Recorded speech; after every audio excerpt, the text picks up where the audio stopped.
Hello, everyone. Thank you for tuning in to episode 15 of the Syracuse Sports Business Conference Digital Series. My name's Jack Adler, and I'll be your host for today's episode. I'm thrilled to welcome on today's guest, James Santore, who is currently working as the Chief of Staff of 76 Capital, a sports technology fund investing in entrepreneurs who are building game-changing startup companies. In addition, he recently became the manager of newly established 76 Capital Sports Advisory, which is a sports consulting group of an expert team focused on bringing the emerging innovations and technology to sports executives, teams, leagues, brands, and athletes. James, welcome on, and thank you so much for being here. Thanks for having me, man. Excited to be here. Yeah, so let's get right into it. I'd love if you could just start off by briefly discussing your collegiate background at LaSalle University and just how your time there as a student athlete led into your career path. Yeah, absolutely, man. And it's a kind of a weird story. So, I was kind of one of those kids that kind of threw hard, didn't throw strikes, didn't really know what I'd be able to do, whether I'd be able to play in college or not. Was lucky enough to kind of get a shot at LaSalle. It was the best decision I ever made going there. Small school, close to home, the best teammates and friends there I could have ever imagined. And as baseball-wise, had a rough 4 years as far as injuries went. I had Tommy John surgery, and a lot of things didn't go my way from a baseball perspective, but, looking back now and looking at what that's done for my career, it's the best thing that could have possibly happened. Going through a surgery where I had to sit out an entire year, it gave me an opportunity to focus more on school and academics. I was able to get an internship at Five Below during that time, it really changed my life because I got to see a corporate environment, a company that was growing rapidly, and I got to work with some of the C-suite members. So, while I was able to play, I was able to do something that was going to help me out later in life, and that was the best thing that I could have ever done. But baseball taught me time management. It taught me how to be a leader. It taught me everything I could have wanted to know about what the corporate world was going to be like. Best experience ever. I'm lucky to still be playing now. We actually have game one of our championship series tonight. So it's pretty cool to be able to still play with a lot of college kids and some ex-pro guys. So it's baseball was the world to me, and it still is, and it really got me to where I am now. Awesome. And are you still pitching? Yeah, if you want to call it that, I'd say it's more throwing with hopes that it goes in the strike zone. But it's still, but my elbow's still hanging in there. That's all I can ask for at this point. Nice. So you talked a little bit about your internship with Five Below and just the Tommy John surgery, which had you sitting out. So what exactly about the sports tech industry gained your interest and made you possibly want to start a career there? Yeah, I mean, I had a finance degree from LaSalle. I really didn't know, what direction I wanted to go into. Like I said, I had an internship with Five Below. I also had internships at some smaller companies in the finance and accounting world. So really just was trying to find out what I'd be good at, what I'd want to do for the long term. And I started off my career at Independence Blue Cross, which is a major insurance company in Philadelphia. So it was a great place to start my career. I was starting in the cash management and investment space. So I got to manage around $400 million of liquidity on a daily basis. So to come out of college and get to do something like that, get to see what that was like, how money flows and the types of capital that big organizations have was a really, really good experience. But about 2 to 3 years in, I kind of realized that I needed something that was a little bit more competitive, a little bit more, not sitting behind a desk or in a cubicle. So I started kind of going out there and looking for different opportunities. I was looking mostly in the sales and consulting space because I really just like to talk to people and build relationships. When I was looking and going through that process, I came across 76 Capital, and it really combined a little bit of everything that I wanted to do. Obviously, the sports side, I'm a diehard sports fan. As you can see behind me, I got my Flyers jersey, I got all my AI stuff, I got all that there. So it's a big part of my life. So obviously, the more I can do with sports, the better. But from the technology side, I've always been a huge tech guy. I love playing with new technology and seeing what the different innovations are going to be. So the combination of those two was really the perfect synergy for me. And then also with the role that they were hiring for as chief of staff, it's kind of a hybrid role that I got to do a little bit of everything from the sales side to the finance side to the operational side. So I get to really learn a lot about, especially a small business, and then be able to take that as I grow my career. So it was an opportunity that I just couldn't pass up. And the coolest part about it was that I had my interview the day on my 25th birthday. So it was pretty cool to be able to get that email, hey, you want to interview Sunday, which at that point was my birthday. I was like, this just feels right. Timing's right. And now I'm here. So it was a really good experience, but the sports tech world is exciting, and it's going to continue to grow and expand.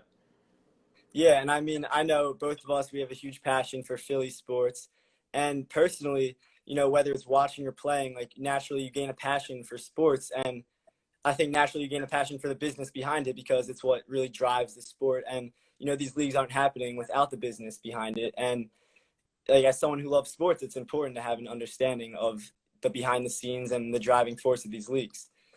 Yeah, I think that's something that I really always challenge people to do, especially from somebody in your position or your shoes in college and looking to get into this space, is to like look at sports differently. I mean, obviously I've got 2 screens going on right now, and obviously I just love to watch sports, but at the same time, if you're looking to get a career in this space, think creatively. Think about how data can change the game you're watching, or how a different way to show advertisements may bring in more revenue for that company or for that team. So there's so many different ways to look at sports. And if you have that forward thinking mentality, you're going to be successful. And Jack, I mean, I know we talked earlier about this, but the things that you've done during quarantine, as far as being active and trying to be creative and do things that are just helping other people, that's a huge part of all of this. I mean, building a network and having the work ethic in sports is the biggest thing. And everybody I've seen that's been successful, they really work hard, and, there's no days off, and it's really, that's the truth of it. So you're doing a great job with that personally. And I really, people should really be following you, trying to follow your steps there.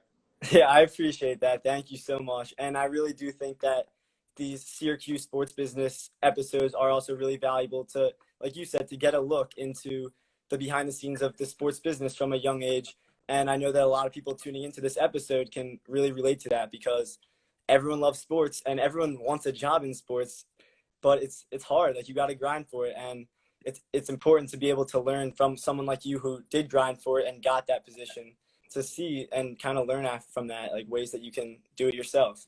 Yeah, man, it's one of those things too. Like, I never thought I'd be able to be in sports. My dad actually was in sports, and he was doing an executive recruiting for college athletic directors and that type of space. So I kind of seen it and been around the sports world from a business perspective. So it was really great to kind of learn from him and hear the types of things that he was seeing. And I remember when sports betting was passed, he was the first one to tell me about it, and that he was the first one to get me interested in the business side of sports betting. So it was pretty cool to see that, for my dad. And it was really cool. Like, one of the first conferences I went to was in DC. And when my dad was still working in the sports industry, we actually got to go to a conference together. So it was awesome to be able to do that with him. Also to be able to learn from him. But like I said, I never expected to be in sports. And I really just got lucky that timing worked out and I had a good interview. Otherwise, I wouldn't be here right now. I'd still be in insurance or another industry and doing not something I was passionate about and I loved. But it is a grind. You have to be ready to work. It's really 24/7, 365, because sports are changing every day. People are innovating in different ways. I mean, I think we've seen with COVID, I mean, we wouldn't be watching any sports right now if it wasn't for technology and innovation.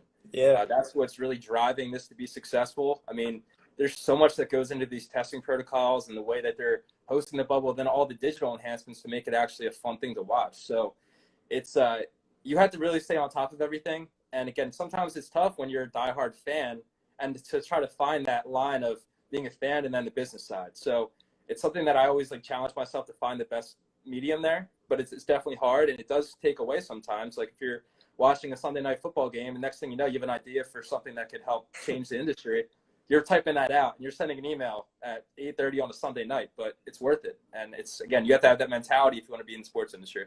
Yeah, and you said that it really is a 24/7 job, and a lot of people have said if you're working something that you love, it really feels like you don't work a day in your life. So do you feel like what you're doing you love so much that it's not like you're just not even working? Yeah, man. And the best way I could share that would be that, I'm a big Barstool guy. I love Part of My Take. And I remember that, like, when I was in my old job, that was what got me through my day. I was listening to Part of My Take. That was my highlight of my day. The funny thing is now, a lot of the stuff that they talk about, from whether it's the business side or just the athlete side, it somehow relates back to us and what we do at 76 Capital. So I listen to those episodes now, and I'm like, how could we, how are we part of this? How can we learn from this? So for my favorite podcast and kind of my favorite streaming platform of the Barstool world, for that to now be a part of my daily life and actually have a business ramifications from it, that's awesome. So that's just an example of how much I love being in this world and just everything kind of being a part of business for me. Yeah, so I know what you mean when you say that about 76 Capital, but a lot of the people in here might not exactly know what 76 Capital does. So can you talk a little bit about that just in general, and as chief of staff, what a typical workday looks like? And I'm also interested to hear how coronavirus has impacted day-to-day operations there. Yeah, absolutely. So we're a venture capital firm focusing strictly in the early stage space. So pre-seed to Series A, which really means like pre-seed is typically when it's an idea. So these entrepreneurs have a great idea and they're looking to raise capital to execute that idea. So pre-seed is really, that's before there's even a MVP. There's really nothing there, and it's, you get to bet on those people. I mean, venture capital, especially in the early stage side, is all about betting, and that's not even sports betting. It's just betting on people and betting on ideas. So pre-seed and then seed stage is really more where they have a product available, or they have a little bit of revenue, or something's going on where you can kind of see what their path is and what we could do to help. So that's what we're very active investors. So as soon as we deploy capital into a company, we go right to work for that company and make sure that they have everything that we have at our disposal and that they also have at their disposal. So I love that as part of my job because it's great to be able to work with these companies and help them out and help them grow. It's awesome. And the Canadians just scored, by the way, so not great. Had a little live action there. But yeah, and then the Series A stage is really, the company is fairly established and solidified at that point. And it's really, they're at that point where they're going to go from a small company that's still considered a startup to going to being a legitimate company that's going to go on that pathway to an IPO or either just becoming or getting bought out by a major company. So the three stages that we invest in, I love the early stage investment side because you really get to see how a company's built, the things that make them successful, and then the entire process from 2 to 3 people in the company, and then how they get that team put together, how they get those different partnerships, and we have a big part in all of that. So it's really cool to be focusing and investing in that space. And we invest in sports tech, which to us, sports tech is really esports, sports betting, and then general sports tech. And general sports tech can be really media, data and analytics, fan engagement, anything that falls under the sports umbrella that's using technology to disrupt. So it's fairly broad, but again, it's awesome to be able to see these different verticals, and especially during COVID, like you asked. I mean, we've seen a lot of growth across all the different verticals. I think at first, obviously, sports betting was we were a little bit weary when sports went away. It's like, what are we going to do? How are you going to bet on sports in those sports? But again, going back to the types of people that we invest in, which is really smart and nice entrepreneurs. We invest in smart and nice entrepreneurs because we want to be able to work with them on a daily basis, make sure that they're receptive to the things that we want to bring to their attention, and make sure that we can just do as much as we can to help them. So as long as the people are smart and they're nice, we want to work with them. And that's why all of our sports betting companies were so successful during this time, because they have the work ethic, they understand the industry, and they understand how to be successful. So they're able to actually do better at some of them than they were before COVID. And I think sports betting in general, you've seen a huge growth in the space. I think really Barstool and the Penn National deal kind of kicked that off. But I've never seen more interest in sports betting than I do right now. I mean, I think you can't even go on your phone without seeing an ad for a different sports book. Literally, you can. Yeah, which is great. I mean, and look, it's tough for the sports books because user acquisition costs are out of this world right now. But at the same time, people are becoming aware of that. And you may get some people that didn't want to bet before with a bookie that now want to go on FanDuel or want to go on DraftKings and be like, hey, I get $100 free just to download this app. I'm going to give it a shot. And then they fall in love with it. Yeah, the promos are crazy. They don't stop coming. And I mean, at 76 Capital, you guys really are investing in the future. Obviously, these things are big now, but we all know it's going to continue to rise as technology continues to advance. And so that kind of goes into my next question, which I was taking a look at the 76 Capital website, and I talked to you a little bit about this, and you also just spoke on it. But the one line that really stood out to me was 76 Capital invests in passionate, smart, and nice entrepreneurs who are launching game-changing startups in sports tech, esports, and sports betting. So you guys really continue to emphasize your commitment to those two words, smart and nice. You've said it's the standard for how and where you invest yourselves and your capital. So can you talk about how 76 Capital does decide which startups to invest in? Like, do you value more the entrepreneur themselves and their personality and intelligence, or do you more care about the actual the actual product and their vision? Yeah, look, it all comes down to the whole package. I mean, look, we're allowed to be selective with our investments, and that's because we get to see over 150 deals a month, which is because we've done a good job of making sure we promote ourselves and promoting ourselves as the sports tech investor. So if you have a sports tech startup, you should be coming to us. So we've been able to get to that point where people realize that. So when people do come pitch to us, our expectation is that they're going to know how to pitch to us. They're going to get their product across to us very quickly because we're inundated with the amount of deals we see, which is a great thing. So when we look at these companies and we really evaluate what we're going to invest in, it's a lengthy process that I think maybe other firms may have a little bit shorter of a due diligence process than ours. But we really value the entire process of looking into this company. And that's from an idea perspective. Obviously, if the idea is not good, I mean, there's not much there to invest in. But at the same time, there's been ideas that we've seen that are out of this world. But, maybe the entrepreneur or the managing team wasn't the right team for us to work with.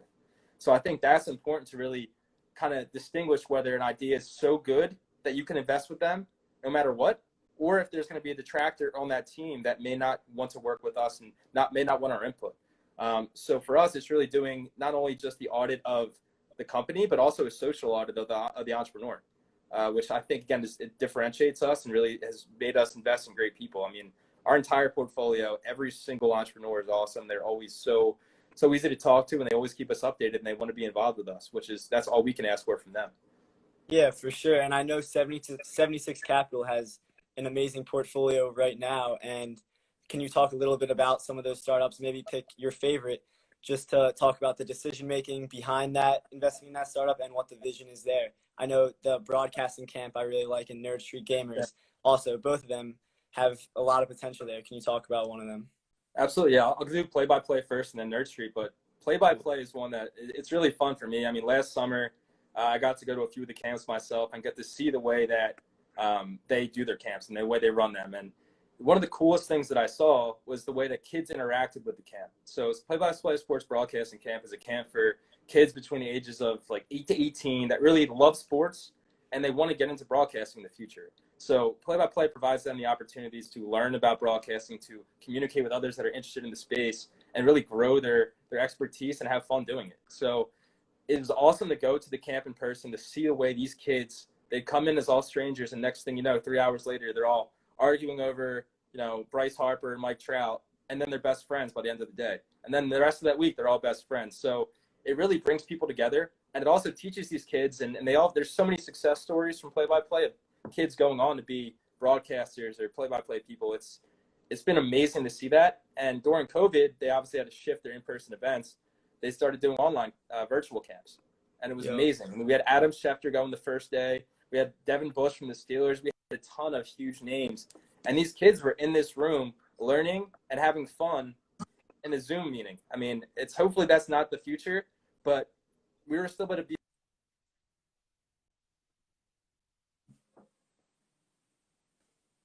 so much opportunity in the future.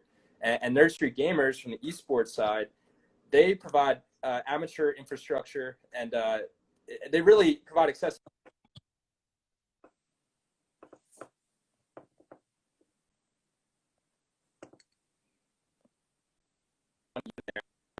But they really have done an amazing job of growing.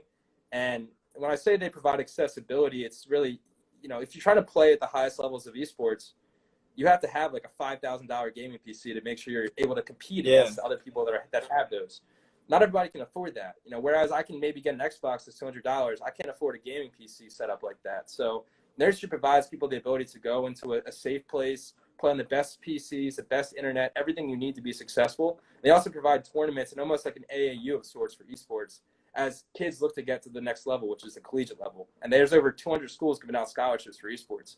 So Nursery is kind of like that middle ground to help you kind of get to that next level, whether it's professional, whether it's collegiate, or whether you just want to play on the side, you want to play on amazing equipment. And they've really been able to transition to doing a lot of digital content as well. So they did a Madden tournament with ESPN. They were doing something with the FaZe Clan last weekend around Valorant. And they continue to just innovate and change the game. They're now a huge player in esports. And it's been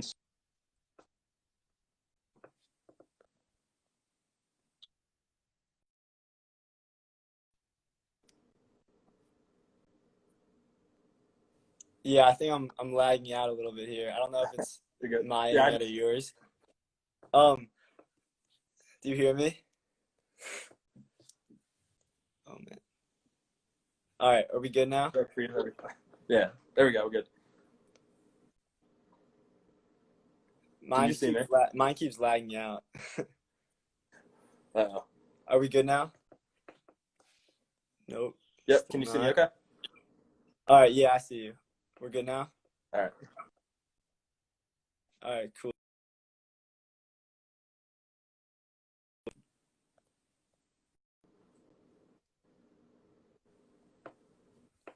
All right, is it better now? Yep. All right, I think we're good now. All right. Yeah, no Okay, so problem. sorry about that. That was annoying.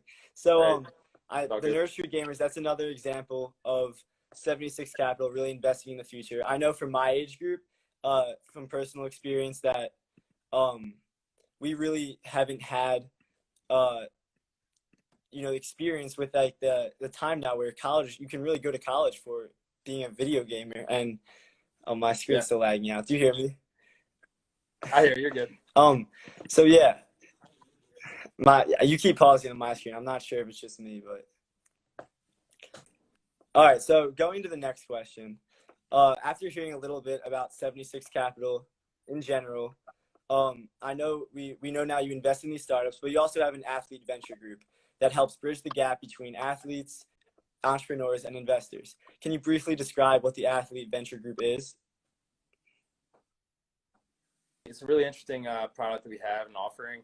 So we take athletes who are interested in business, that want to learn about entrepreneurship and venture capital, and we give them the opportunity to invest with us, and they get access to our entire portfolio. So a lot of athletes, they get these opportunities to invest in, singular, real estate opportunities, restaurants, etc. We give them an opportunity to invest in a diverse portfolio of right now we have 11 companies, but to have a stake in each company, to get to work with each company, and also understand how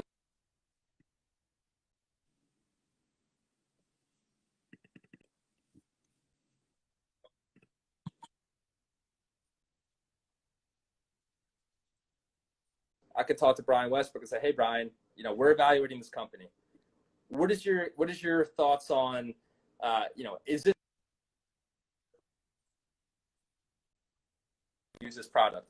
So he has the opportunity to go on there and not only help me in evaluating a company, but he also gets to see the process that we talk to the company about from an investment standpoint, and really learn from both sides. Very synergistic approach to investing for athletes, because again, these guys, everybody knows their social capital. Everybody can reach them because of social media, and they know the amount of money they have. So people try to take advantage. So it's really for us to look out for these guys in the athlete venture group, give them an opportunity to invest with us, and then hopefully they can invest because of what they learned through us. So it's a really, really cool way to do this. So I know at 76 Capital, you guys have worked with some big names through this group. Specifically, I know DeMarco Murray and Brian Westbrook as an Eagles fan. What type of relationships do you guys have with these players? And can you talk a little bit about the value that 76 provides as the middleman for these athletes, entrepreneurs, and investors? Sure. It's a great relationship. I mean, especially Brian, living close to here, I've been able to spend a decent amount of time with him. He's a great guy. Just as good of a guy and as smart of a guy as he was a football player. It's really impressive, and it's one of my favorite things too, especially being a Philly kid, being from here, to see a guy that I loved and admired so much on the field to be as smart as he is, and just like he blows me away every single time I talk to him, with how smart he is from an investment standpoint. He learned so quickly, which is so cool for us. Have the expertise that like neither you or I have from playing at that level. So they're able to bring that and use that to help us out and also help themselves out. So it's really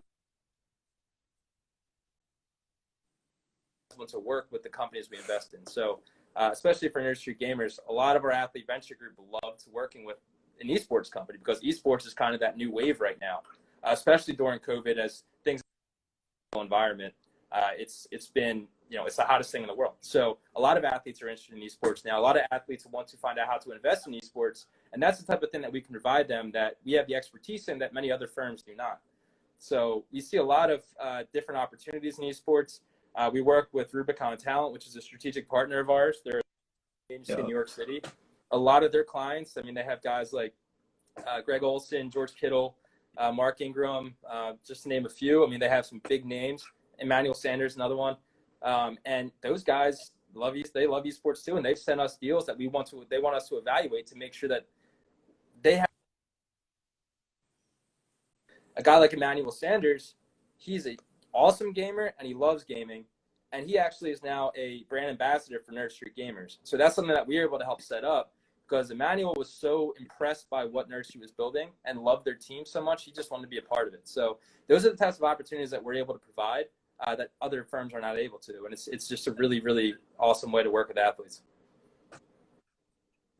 And I think that's so cool because, at 76, you guys have experience working with the side of entrepreneurs and startups, and then also with the athletes. So what are the similarities and differences also from working with an entrepreneur and then working with an athlete?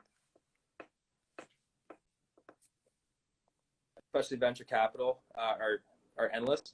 I think that it's really one of those things that when you're working with an entrepreneur, a lot of times the ups and downs, especially in the early, there's so many ups and downs. So how to make sure that an entrepreneur is kind of level-headed during the process is really important. And that's a big thing that we do as being active investors. So one of the things that we do is, like, if you had, say,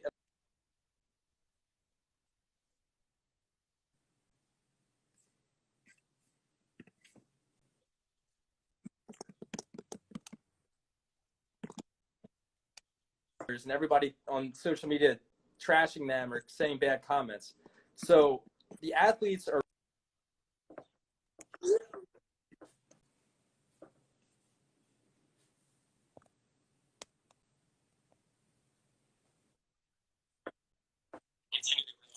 really cool to see the athletes work with the entrepreneurs and make sure that everybody's on the same page and being successful, because again, what you learn on the field is just as helpful in the boardroom as it was on the field. So it's really good for those guys to be able to work with them. Yeah, for sure. And that really leads into this. Fairly recently, 76 Capital started the sports advisory group. And, I had a chance to help you out with a couple things leading up to its launch. But for everyone listening, can you explain what the main goal is of this new sports advisory group and what type of clients you guys are targeting to work with? Yeah, and thank you again for your help. Your work was awesome. Excited to do this with you, and the Canadians just scored again. Not great. Yeah, it's the advisory business is really, really exciting. It's really exciting because it's something that we've been working on for a long time now. And, one of the things that we looked at from the 76 Capital perspective was that we have this network that is unbeatable. Like nobody else, you can't buy a network. It's things that it's through being personable and understanding that the business works that you build a network like we have. So we wanted to take that to the next level and be able to help companies grow using sports. And what better way to do that than start an advisory business that allows us to use our expertise and our network to help those companies grow and succeed through sports. So it's one of the that I'm surprised we didn't do it earlier, but I'm really happy that we did this now and I was able to be a part of it. Yeah, me too. I mean, I said to my team, I was like, I feel like if you're putting together an all-star roster of sports business professionals, that's what we have on the advisory team. So whether that's Evan Davis back on the social responsibility side, Chris Yortos and Dan Bravado on the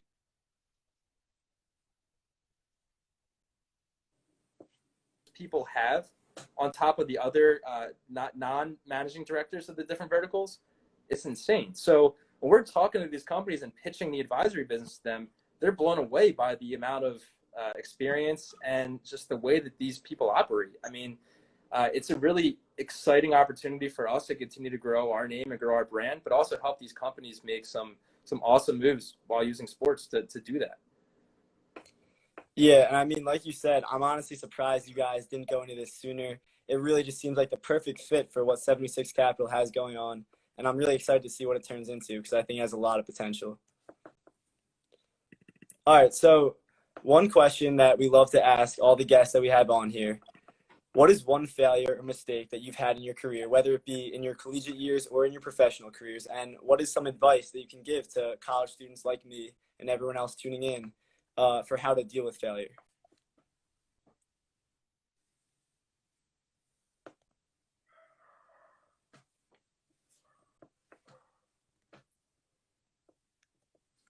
Last year is that, taking things a little bit too seriously. And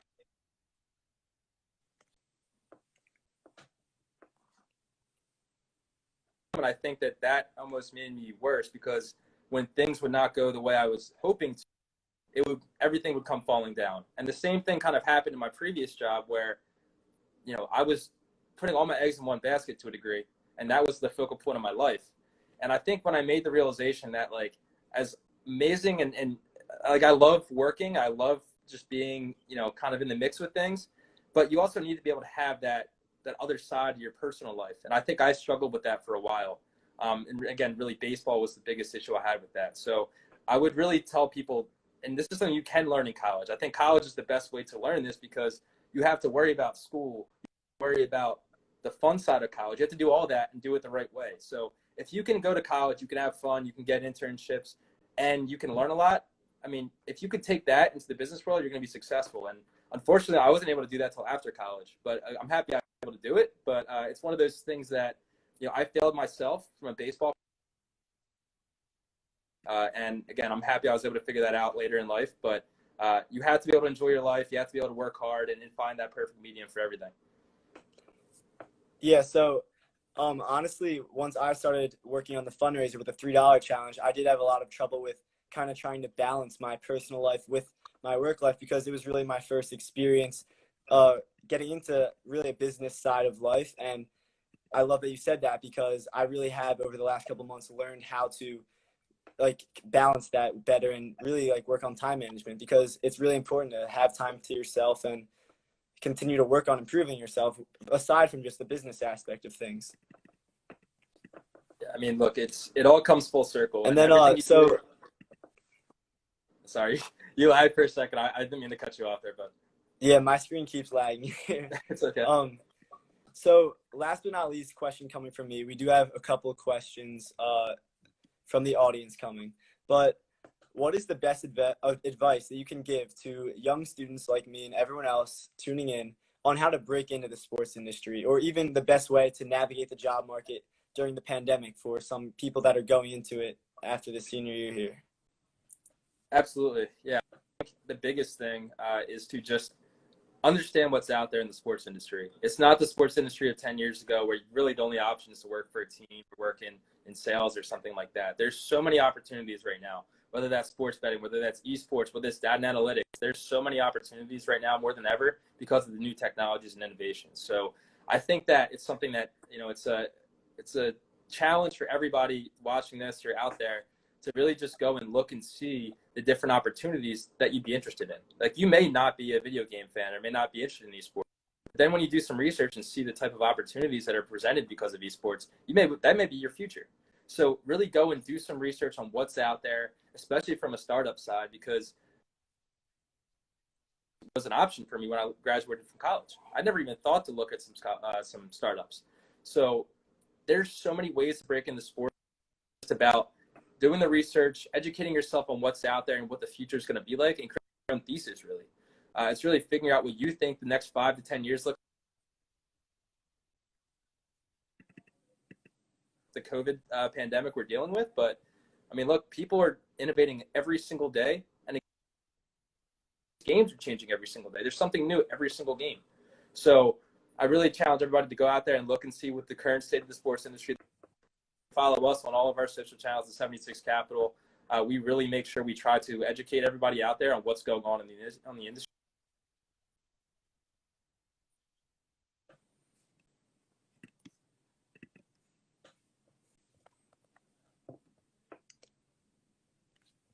And another thing I would say too is it doesn't have to be your first job. Again, I started off in insurance. I went from insurance to sports, which I think that's like the polar opposites there.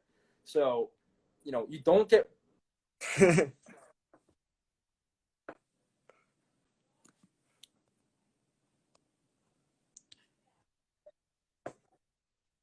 years until I'm able to retire.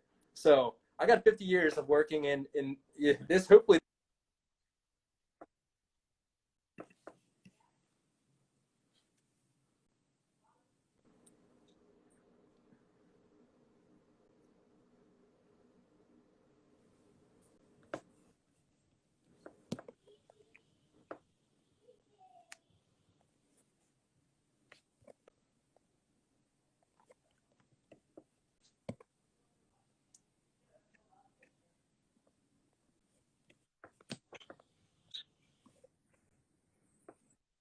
Yeah, sorry, my video is lagging out again.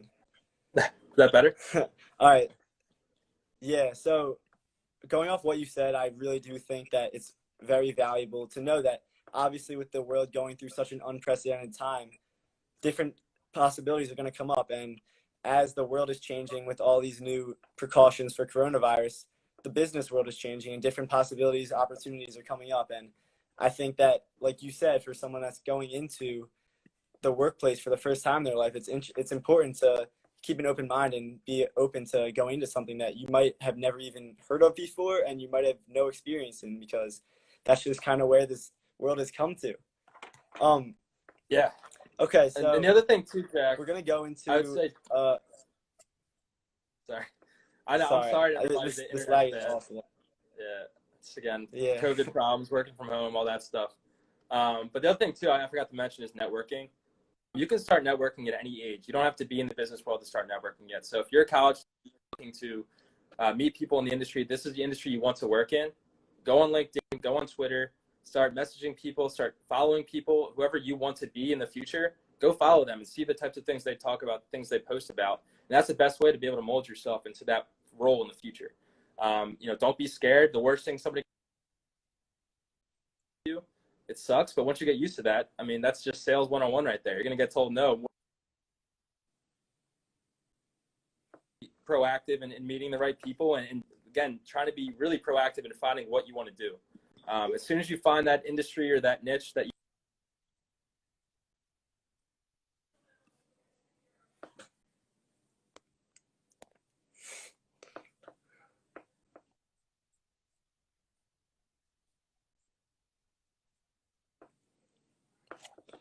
Awesome. So we're gonna go into a Q&A here. Just 3 questions from a couple people from the audience.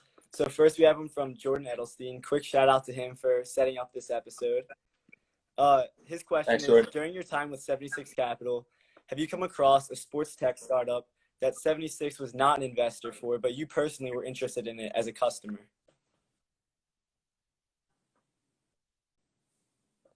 This is my guy Ali in England, London United, and it's an esports company to disrupt the traditional model of esports teams. I know from our perspective, we really, we don't see teams as the best investment for esports right now. So we've kind of stayed away from that. But now with London United, which Ali Weingarten, my man, he's the coolest dude ever, best accent ever too. His company is really disrupting the way teams are created. So it's using a social aspect of it and really bringing people together and allowing fans to interact, but also to gather the team through a social perspective. And I think that there's a huge opportunity there as opposed to constructing an esports team like a traditional sports team. And he's really the first person.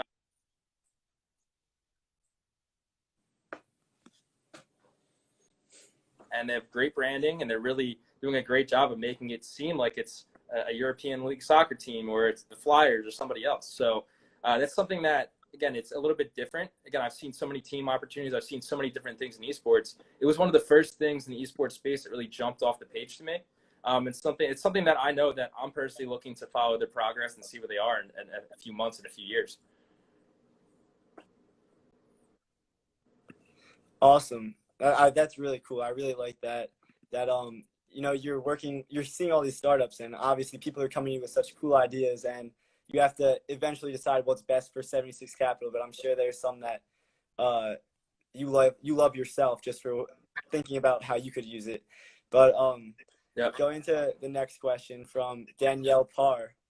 Her question is, what are some of the qualifications that you look for within a client, team, or brand or league? I'm guessing she means with the new sports advisory business, what you're looking for in clients there.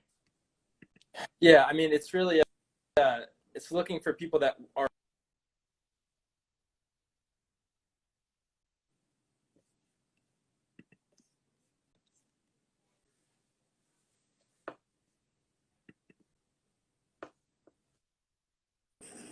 sorry. Is that better? Can you hear me okay, Jeff? Yeah, all good. All right, sorry, man. Apparently I live in like a dungeon. But yeah, it's the people we want to work with are people that are really looking to grow their business using these new verticals that are willing to take risks of trying to find the best way to implement something like esports or sports betting.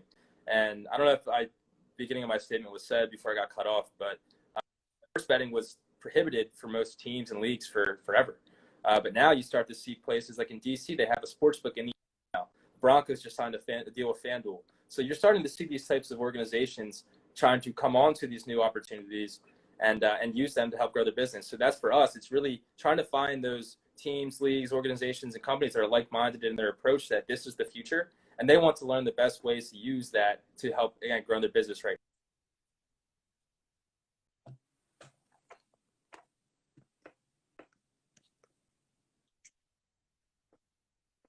So it's really exciting, and it's been great to have some of these preliminary conversations around trying to get these contracts. And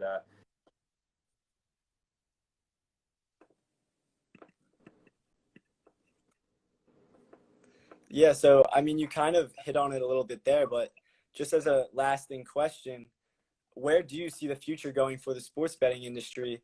Obviously, it's been going up, and leagues and teams are becoming more open to the idea of it. Where do you see it going? yeah, I mean, I think especially during this COVID,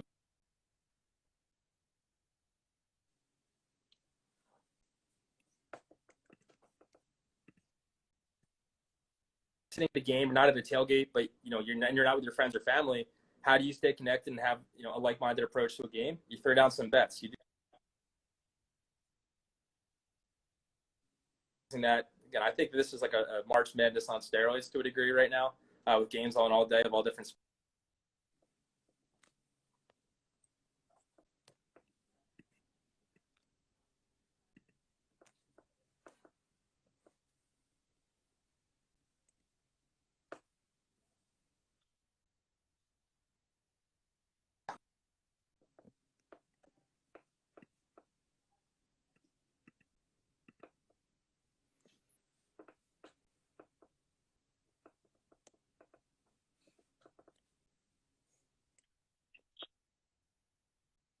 I can't get this internet stuff right. But yeah, like I said earlier, It's all good.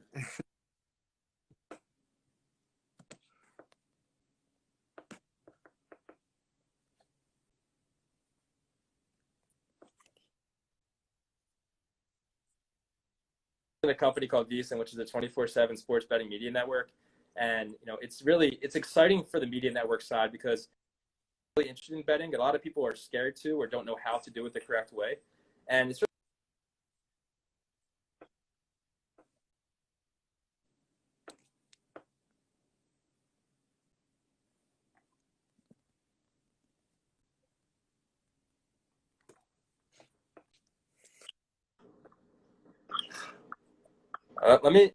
I'll move now.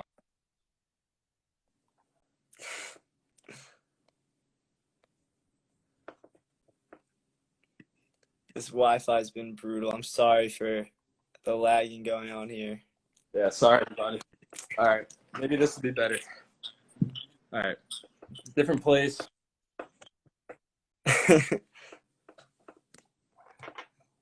Still not looking too good so far. To be honest, no, I don't think so. Oh, wait. It's like, sorry for the technical issues we're having here, everyone. Right. Some Wi-Fi issues. All right, it's working now, Right. I think. Is that any better? All right. I'm connected to a different internet. Yeah, it's good. Hopefully, this is my fourth time trying a different one, so sorry about that, man. Okay. Let's hope this one. Fourth one's the charm. Yeah. Where did we leave off? I'm sorry. So you were talking about the sports betting media network. Yeah. So VSiN is our sports betting media network. Brent Musburger, he's a broadcasting legend. He's the founder of that with his nephew, Brian Musburger. And what VSiN really does is educates people on how to bet, how to see games, and understand the way the lines move. It's something that, again, like even if you're not a sharp, it's something you really kind of appreciate once you learn how to do it. The story that I share about why I love VSiN so much is I was lucky enough to be in Vegas last fall.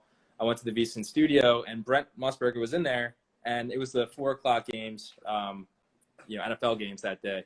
And I was able to see Brent talk about a 7-yard run by the Raiders that he was able to talk about the X's and O's of that, what the play call was, who the ball carrier was, all of that, and then talked about how the line was going to shift from a 7-yard run. Next thing I know, I see the line shift to exactly what Brent said it was going to be, because he was able to understand the way the line movements work based on every yardage, every piece of yardage. So I think for me personally, that's something I like to do now when I'm watching whatever sport it is I want to see if I can predict the line movements. And VSiN kind of gives you that opportunity, and VSiN teaches you kind of the mentality that you need to be a successful bettor. Now, they're not giving you tips and tricks and things like that. Like, they're not like, tipsters or anything, but it's really, these guys are experts in the space. They're all betting themselves. And it's really like, if you want to learn betting from a different perspective, they're the people to watch. So I think a company like them is going to be very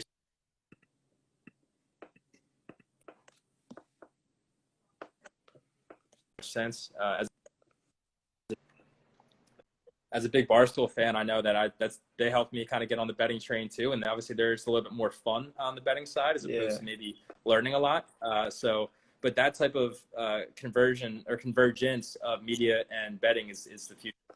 That was a really cool story that you shared there about guessing what the odds would change to. And I think it's so cool because, these odds are changing after every little play, and the typical person doesn't know why. So I think it is valuable to know why and to kind of get a background into how all these odds work, because everyone's so fascinated by how Vegas does what they do, how they always guess the right spreads. And I think it would be really cool to actually get a behind the scenes look at that and where Vegas is coming from with these lines, like how they're figuring them out. Yeah, man. And betting is the future too. So in-play betting is still relatively new to the US, but betting within a game is the best part. I mean, especially like for a sport like baseball. I remember last year I was at a Pirates game by myself and I was there for work. I was betting every single inning, and I stayed the entire game, and I lost my very last bet on the very last play. But otherwise, I wouldn't have stayed at a Pirates game by myself for 9 full innings. But I was sitting there betting in game, betting everything I could because it was fun. I had a really enjoyable time by myself. And it's just one of those things that the in-play betting, the mobile betting, it's new opportunities for people to do this. Again, I mean, I think that, you look back, again, May 14, 2018 was when PASPA was overturned. Prior to that, Nevada was literally the only state that had sports betting. It's crazy. And then now we have almost half the country in almost a little bit more than 2 years has passed sports betting legislation. So people want to get educated. People want this for their states, and it's going to happen sooner than later. So again, it's really it's a really exciting time to be in this industry, and it's the sky's the limit. Yeah, and the craziest thing is these leagues have to know that it will increase viewers having betting legalized, because they're going to get viewers that aren't just fans of the teams, because you want to watch the game for – a lot of people are watching just for the love of the sport, but at the same time, there are guys that, they want a reason to watch, and this, without a doubt, does give them that reason. Sports. Yep, I think the XFL was really the first league to show live on the screen. The announcers would talk about it, which Brent Musburger was actually like the first announcer to talk about betting during games. That's and that was really like cool. In the 70s. Yeah, so it's a little bit different than it was in the 70s, obviously, but I mean, the XFL, the short time it was around, it was really cool to be able to like bet on a game and then have the announcers talk about it instead of having to go to my phone and look and see what the lines were then. Exactly. And it was really cool to see that. So hopefully, I think we'll see a lot more leagues under the MLS. Their website, they would have the spreads and the different lines on their website, which is another revolutionary thing, and really it shows where everything is going right now. Mm-hmm. So the future is now for sports betting, and if you're of legal betting age, download an app, give it a look, even if you can't bet in your state, just to get an idea of what a sports book looks like. It's really cool. And again, as I said earlier, if you can kind of look at a sports book, you can look at this type of stuff and try to think what you'd like to see personally. That's where you can start to get creative and think differently, especially at a younger age, and then you can take that into a career path in the future. For sure. Yeah, James, thank you so much for coming on today and talking a little bit about the future of the sports business. I think it was really valuable for all the listeners, and I really appreciate all the advice you gave. Thank you so much for having me. I'm really sorry about the internet issues there. Hopefully it wasn't too brutal. I tried my best with that, but it's it's tough times living in the city. Everybody's trying to use internet right now. It's like I feel that. It's all good. No worries. And thank you everyone for tuning in today for episode 15 of the Syracuse Sports Business Conference Digital Series. Thank you, everybody. Have a good weekend. All right. See you. Hey, Thank Jack. you. Thank you, buddy.